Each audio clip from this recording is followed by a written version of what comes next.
Need na po ba mag-apply sa Pag-ibig at PhilHealth kahit hindi pa natatawagan? Please po, pasagot. Salamat. Hi teachers! Kumusta? Kumusta? Alam nyo, para sa akin, lalo na nandito na tayo sa adulting is real, kahit hindi pa tayo natatawagan, kahit wala pa tayong permanent work, kailangan meron na tayo nitong mga 'to. Lalo na kung kini-claim talaga natin na magkakaroon na tayo ng trabaho. So ako noon, kahit hindi pa ako natatawagan, ni-ready ko na rin talaga itong mga ito, yung Pag-ibig at PhilHealth. Pero sabi nga may nag-comment dito, depende, para sabihin na under sa DepEd. Ako kasi noon, inasikaso ko rin ito dahil nga nagturo ako sa private school. So, kailangan nila ng PhilHealth tsaka SSS.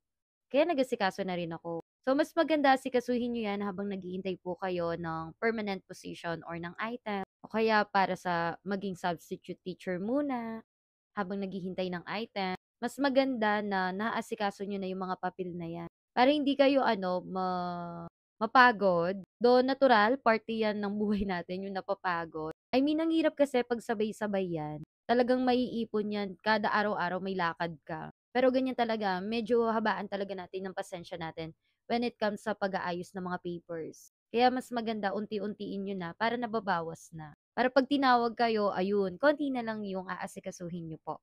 Actually, habang sinasagot ko to, ini-imagine ko, inaalala ko, ano ba yun? Kailan ba ako nag-apply ng mga ganito? So, yun nga, naalala ko nga, kailangan pala kasi hinahanapan ako sa school kung saan ako nagturo dati. So, inasikaso ko nun. Then, substitute teacher ako nun dito.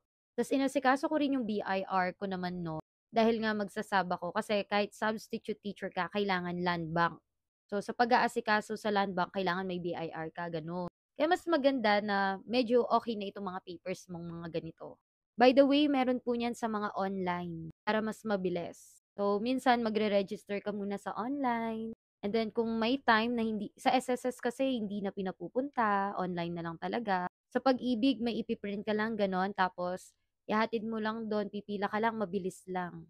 Kasi online nga. So, yun, I hope nasagot ko po yung tanong ninyo.